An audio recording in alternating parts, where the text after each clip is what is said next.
CITU जिंदाबाद जिंदाबाद जिंदाबाद CITU जिंदाबाद जिंदाबाद जिंदाबाद CITU जिंदाबाद minimum wage 26,000 immediately implement minimum wages 26,000 immediately stop privatization of BML labor code ಹಿಂಪಡೆಯಿರಿ ಎಲ್ಲ ಕಾರ್ಮಿಕರಿಗೆ ಕನಿಷ್ಠ ವೇತನ 26,000 ನಿಗದಿಪಡಿಸಿ ಎಲ್ಲ ಅಸಂಘಟಿತ ಕಾರ್ಮಿಕರ ಸಾಮಾಜಿಕ ಭದ್ರತೆ ಒದಗಿಸಿ ಎಲ್ಲ ಅಸಂಘಟಿತ ಕಾರ್ಮಿಕರ ಸಾಮಾಜಿಕ ಭದ್ರತೆ ಒದಗಿಸಿ NPS OPS ರದ್ದುಪಡಿಸಿ NPS OPS ರದ್ದುಪಡಿಸಿ ಕನಿಷ್ಠ ಪಿಂಚಣಿ 9,000 ಜಾರಿ ಮಾಡಿ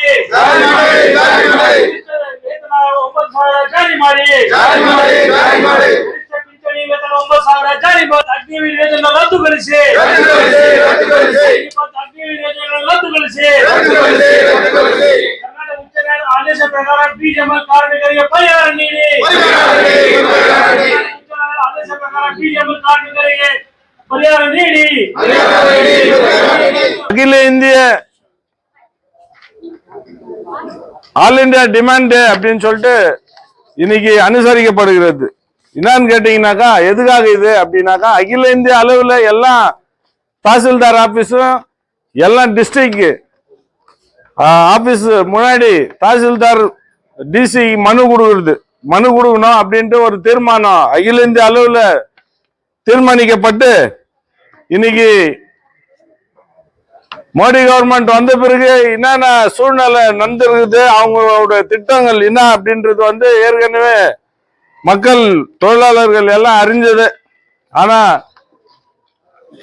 ரெண்டாவது கவர்மெண்ட்ல அந்த முதல் கட்டமான மோடி கவர்மெண்ட் வந்த பிறகு தொழிலாளர்களுடைய பாதுகாப்பு சட்டங்களையும் பொதுமக்களுடைய வாழ்வாதாரத்தையும் நஷ்டக்கூடிய ஒரு திட்டங்களா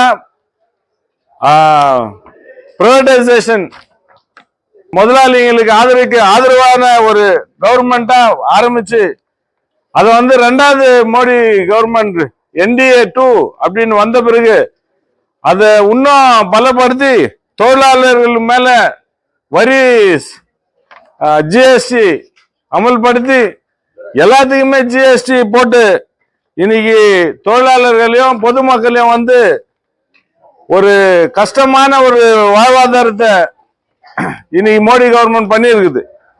அந்த வகையில் போன கவர்மெண்ட்ல தொழிலாளர் பாதுகாப்பு சட்டம் அதை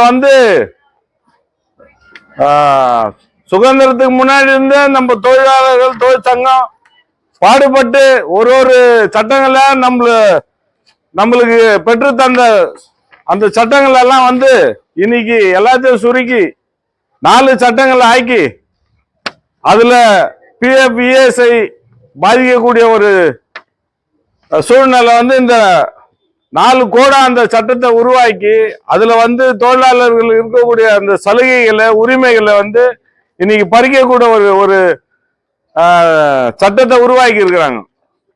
இத போன கவர்மெண்ட் மோடி கவர்மெண்ட் இருக்கும்போது அனைத்து இந்திய தொழிற்சங்கங்கள் கூட்டமைப்பு ஒன்று சேர்ந்து அகில இந்திய ஸ்ட்ரைக் ஆல் இந்தியா ஸ்ட்ரைக் பண்ணி இந்த சட்டத்தை வாபஸ் பண்ணோம் அப்படின்னு சொல்லிட்டு நம்ம போராடி அதை அந்த தொழிலாளர்கள் எதிர்ப்புக்காக அந்த சட்டங்களை நிறுத்தி வைக்கப்பட்டிருந்துச்சு. அது திரும்ப பெறல. ஆனா விவசாய சட்டங்கள் இம்மிடியேட்டா அதை அமல்படுத்தின ஒரு சூழ்நிலையில 2 வருஷம் விடாத முயற்சி போற அந்த விவசாய சங்கங்கள் ஒன்றிணைந்து போராடிய ஒரு சூழ்நிலையில வாபஸே வாங்க மாட்டேன் அந்த சட்டங்களை விவசாய சட்டங்கள்னு சொல்லி அந்த சட்டங்களை வாபஸ் வாங்குற வரைக்கும் நாங்க வெளியே போறது இல்ல. டெல்லி பார்டருங்கள்ல அவங்களெல்லாம் வழி மறைச்சு ರೋಡ್ ಮರ್ಚಿ ದಲಿತ ಲೋಕಸಭಾ ಆ ಎಲೆಕ್ಷನ್ ಆದ್ಮೇಲೆ ಮೋದಿ ಸರ್ಕಾರ 3ನೇ ಸಲ ಬಂದಿದ್ದಾರೆ. ಅವ್ರಿಗೆ ಪೂರ್ತಿ ಸ್ಟ್ರೆಂತ್ ಇಲ್ಲ. ಈಗ ಅವರು JDS ಮತ್ತು ತೆಲುಗು ದೇಶಂ ಪಾರ್ಟಿ ಮೇಲೆ ಡಿಪೆಂಡ್ ಆಗಬೇಕು. ಅತ್ರ ಇದ್ರೆ ಕೂಡ ಅವ್ರು ಏನ್ ಮಾಡಿದ್ದಾರೆ, ಅವ್ರ ಕ್ಯಾಬಿನೆಟ್ ನಲ್ಲಿ ಒಂದು ತೀರ್ಮಾನ ಮಾಡಿದ್ದಾರೆ.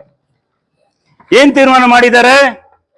ಈ 4 ಕೋಡ್ಗಳು ಏನಿದೆ ಲೇಬರ್ ಕೋಡ್ಸ್ ಆ ಲೇಬರ್ ಕೋಡ್ಸ್ ನ ಅವರು ನಿರಂತರವಾಗಿ ಕಾರ್ಮಿಕರು ಪಾರ್ಲಿಮೆಂಟ್ ಒಳಗಡೆ ಮತ್ತು ಬೀದಿನಲ್ಲಿ ನಿರಂತರವಾಗಿ 5 ವರ್ಷ ಹೋರಾಟ ಮಾಡಿದ್ದಾರೆ.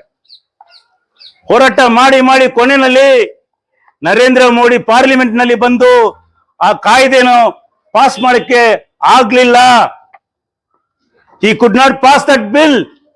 லேபர் கோட் 4 என்ன இருக்கோ அத பாஸ் பண்ண முடியல, அத சட்டமா எட்டணும் வர முடியல. ஆனா இப்போ ஈக அவர் நோட்டிஃபை ಮಾಡಿದ್ದಾರೆ, நோட்டிபிகேஷன் பண்ணிருக்கு.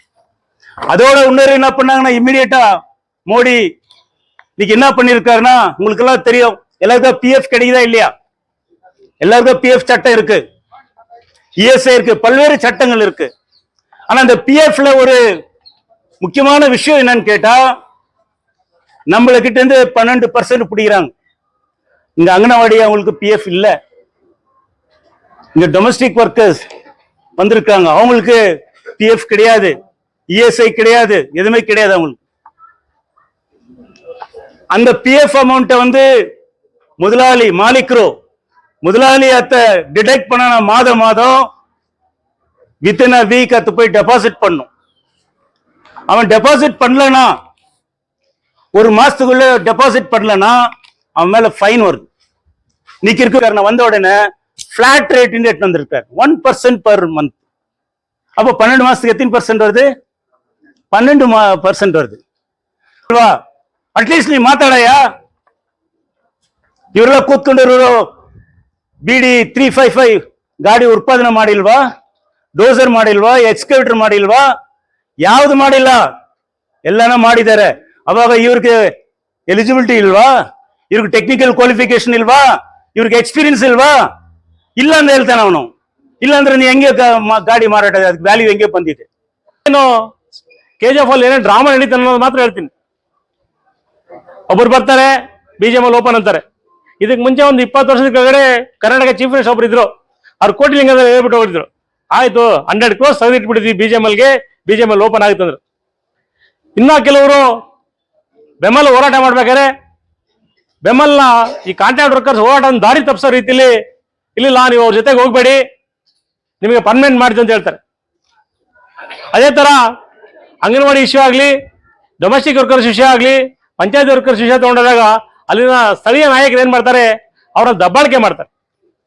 ಇದಕ್ಕೆಲ್ಲದಕ್ಕೂ ಮೂಲ ಕಾರಣ ನಮ್ಮ ಕಾನೂನಿನಲ್ಲಿ ಏನಿದೆ, ಲೇಬರ್ ಇನ್ಸ್ಪೆಕ್ಟರ್ ಇದ್ದಾರೆ, ಅದಕ್ಕೆ ಸಂಬಂಧಪಟ್ಟ ಅಧಿಕಾರಿಗಳಿದ್ದಾರೆ, ಅವರು ಅದನ್ನ ಸ್ಟ್ರಿಕ್ಟ್ ಆಗಿ ಫಾಲೋ ಮಾಡ್ತಿಲ್ಲ ಅನ್ನೋದೇ ನಮ್ಮ ವಾದ. விலைவாசி உயர்வு, கான்ட்ராக்ட் தொழிலாளிகளை வந்து நிரந்தரமாக்கணும், தனியார் மையத்துக்கு எதிரான அந்த கோரிக்கைகள், இதெல்லாம் இந்த தேர்தலில் வந்து காங்கிரஸ்காரங்களுடைய வாயிலிருந்து கூட இன்னைக்கு வர்றதை நாம வந்து பார்த்தோம். அப்ப எதிர்கட்சிகளுடைய எல்லாருடைய மேனிபெஸ்டோலையும் பார்த்தாக்கா இந்த விஷயங்கள் தான் அதிகமா பேசப்பட்டுச்சு. மோடியே கூட அயோத்தியாவை மறந்துட்டு, சர்தார் வல்லபாய் பட்டேல் சிலையை மறந்துட்டு, கங்கை நதியை மறந்துட்டு, தொழிலாளிகளை பத்தி, விவசாயிகளை பத்தி, அரசியலமைப்பு சட்டத்தை பத்தி பேசக்கூடிய நிலைமையை உருவாக்குறது வந்து இது மாதிரியான போராட்டங்கள் தான். அந்த அடிப்படையில வந்து இன்னைக்கு அரசு மாறி இருக்குது. இன்னைக்கு அதே அசுர பலம் ஒன்றும் கிடையாது, அது பிஜேபி. ஆனா இன்னைக்கு மாறி இருந்தாலும் கூட அவங்களுடைய கொள்கை ரீதியான மாற்றத்தை வந்து நம்ம ஒன்னும் எதிர்பார்க்க முடியாது. ஆகவே இந்த கோரிக்கை தினம்ன்றது வந்து இன்னைக்கு நாம பார்த்தா பல்வேறு இதுங்களை வச்சிருக்கோம். இன்னைக்கு அந்த நாள் கோடா மாத்தி இருக்கக்கூடிய விஷயம், தொழிலாளிகளுடைய சட்டங்கள் எல்லாம் 29 என்ன அந்த தொழிலாளர் சட்டம் இருந்துச்சோ அதை சுருக்கி 4 கோடா பண்ணிட்டாங்க. அது மட்டும் இல்ல, இன்னைக்கு பல்வேறு விஷயங்கள், நேஷனல் மானிட்டைசேஷன் பைப்லைன் சொல்லிட்டு 6 லட்சம் கோடி ரூபாய்க்கு வந்து ஒரு திட்டமா. அப்ப 6 லட்சம் கோடி ரூபாய்க்கு திட்டம்னா ஏதோ தொழிற்சாலைகளை உருவாக்குறது கிடையாது. இருக்கிற பொதுத்துறைகள் எல்லாம் 6 லட்சம் சொத்தை வந்து வித்துடணும். 6 லட்சம் கோடி ரூபாய்க்கான அந்த சொத்தை வித்துடணும். அது இன்னைக்கு அரசாங்கம் ஏதாவது மாத்திடுவோம்னா சரி, இந்த அரசு மார்ச். இன்னைக்கு கர்நாடகா ஸ்டேட் கவர்மெண்ட் பிப்ரவரியில வந்து 1948 ஃபேக்டரிஸ் ஆக்ட்ல ஒரு திருத்தங்களை எடுத்துட்டு வந்தாங்க.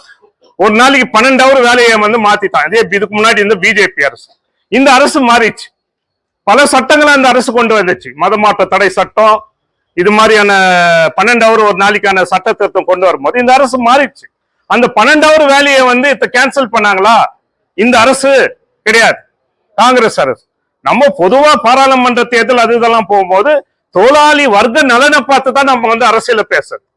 செய்யக்கூடியவங்க இந்த நாட்டினுடைய வளர்ச்சிக்கு முதுகெலும்பா இருக்கக்கூடிய அந்த தொழிலாளி வர்க்கம், விவசாயி வர்க்கம், நாம நம்மளுடைய கோரிக்கைகள் மேல் நின்று தொடர்ச்சியான போராட்டங்கள். இன்னைக்கு நம்ம கான்ட்ராக்ட் தொழிலாளிங்க வந்து அந்த ஃபேக்டரியில வந்து இவ்வளவு பெரிய ஒற்றுமை வரும், இவ்வளவு பெரிய கோரிக்கைகளை வென்றெடுக்க முடியும் நாம நினைச்சோமா ஒரு 5 வருஷத்துக்கு முன்னாடி? ஆனா இப்ப அதை சாதிச்சிருக்கிறோம்.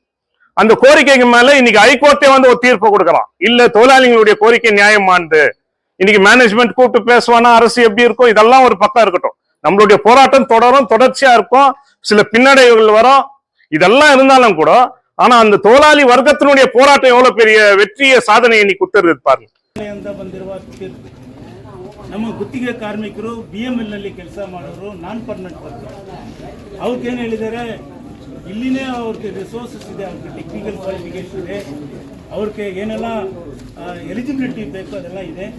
ಅದಕ್ಕೆ ಮ್ಯಾನೇಜ್ಮೆಂಟ್ ಅವ್ರಿಗೆ ಕನ್ಸಿಡರ್ ಮಾಡಿ ಅವ್ರು ಪರ್ಮನೆಂಟ್ ಮಾಡಬೇಕು. ಅದೇ ಥರ ಅವ್ರಿಗೆ ಏನು ಸಂಬಳ ಏನಿದೆ ಅದು ಕೂಡ ಸರಿಯಾಗಿ ಮಾಡಿ ಕೊಡಬೇಕಂತ ಒಂದು ಬೇಡಿಕೆ ಇದೆ. ಅದು ಕೂಡ ನಾವು ಅದು ಮಾಡಬೇಕಂತ ಹೈಕೋರ್ಟ್ ತೀರ್ಪನ್ನು ಮಾಡಬೇಕಂತ ನಾವು ಕೇಳಿದ್ವಿ. ಇನ್ನೊಂದು ನಾವು ಕೇಳಿದ್ದು ಮೈನ್ಸ್ ನಡೆಸಬೇಕಂತ ನಿರಂತರವಾಗಿ ಕೇಳ್ತೀವಿ. ಸೊ ಅದಕ್ಕೆ ಮೈನ್ಸ್ ಓಪನ್ ಮಾಡಬೇಕು. ಅದು ಸೈನಾಡ್ ಇರಲಿ ಇಲ್ಲ ಬೇರೆ ಯಾವುದು ಓಪನ್ ಮಾಡಿದ್ರು BGML ಮೈನಿಂಗ್ನಲ್ಲಿ ಇರುವ ಕಾರ್ಮಿಕರ ಕುಟುಂಬಕ್ಕೆ ರಿಹಾಬಿಲಿಟೇಟ್ ಮಾಡಬೇಕು. ಅವ್ರ ಮಕ್ಕಳಿಗೆ ಕೆಲಸ ಕೊಡಬೇಕು, ಇಲ್ಲಿ ಇರೋರಿಗೆ ಕೆಲಸ ಕೊಡಬೇಕು. ಸೊ ಅವ್ರಿಗೆ ಸ್ಪೆಷಲ್ ಟ್ರೈನಿಂಗ್ನ ಕೊಟ್ಟು ಅವ್ರಿಗೆ ಕೆಲಸ ಕೊಡಬೇಕಂತ ನಾವು ಒಂದು ಇಂಪಾರ್ಟೆಂಟ್ ಬೇಡಿಕೆ ಕೇಳಿ. ಇನ್ನೊಂದು ಮನೆ ಈಗ ಮನೆ ಏನು ಮಾಡ್ತಾರೆ, ಸೆಲೆಕ್ಟಿವ್ ಆಗಿ ಕೆಲವ್ರಿಗೆ ಮಾತ್ರ ಕೊಡ್ತೀವಿ, ಕೆಲವ್ರಿಗೆ ಇಲ್ಲ ಅಂತ ಹೇಳ್ತಾರೆ. ಬಟ್ ಇವರೆಲ್ಲ ಬೇರೆ ಊರಿಂದ ಬಂದು ಇಲ್ಲಿ ಸೆಟ್ಲ್ ಆಗಿರೋರು, ಇಲ್ಲಿಂದ ಮನೆ ಖಾಲಿ ಮಾಡಿಬಿಟ್ಟು ಹೋಗಿ ಅಂತ ಎಲ್ಲಿ ಹೋಗಿ ಅವರು ಜೀವನ ಮಾಡೋದು ಮನೆ ಇಲ್ಲ, ಜೀವನ ಮಾಡೋಕ್ಕೆ ಯಾವುದೂ ಇಲ್ಲ. ಅದಕ್ಕೆ ನಾವು CIT ಏನು ಹೇಳ್ತೀವಿ, ಎಲ್ಲರಿಗೂ ಮನೆ ಕೊಡ್ಬೇಕು. ಯಾರೆಲ್ಲ ಮೈನಿಂಗ್ನಲ್ಲಿ ಜೀವನ ಮಾಡ್ತಾರೋ ಅವ್ರಿಗೂ ಕೊಡಬೇಕು ಅಂತ ನಾವು ಕೇಳ್ತಾ ಇದ್ವಿ. ಸೊ ದಯವಿಟ್ಟು ಈ ಮನವಿಯನ್ನು ಇವತ್ತು ಸರ್ ಹಿಂಗೆ ಬರ್ಗೋ sir.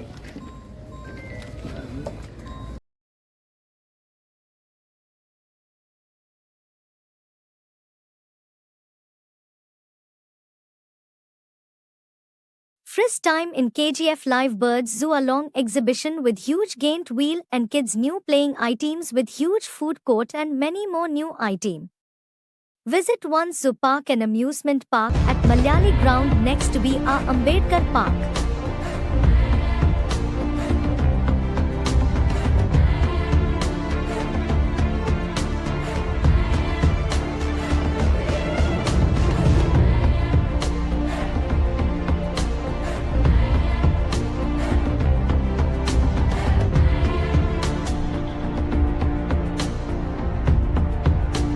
For all NCERT, CBSE textbooks, guides, PUC, ITI, BE textbooks, guides and classmate notes, and for all the types of stationery available only at Satya Bookstore, opposite to Karur Vaishya ATM, Aladamara Bemmal Nagar, KGF. For more details, contact 8073962145.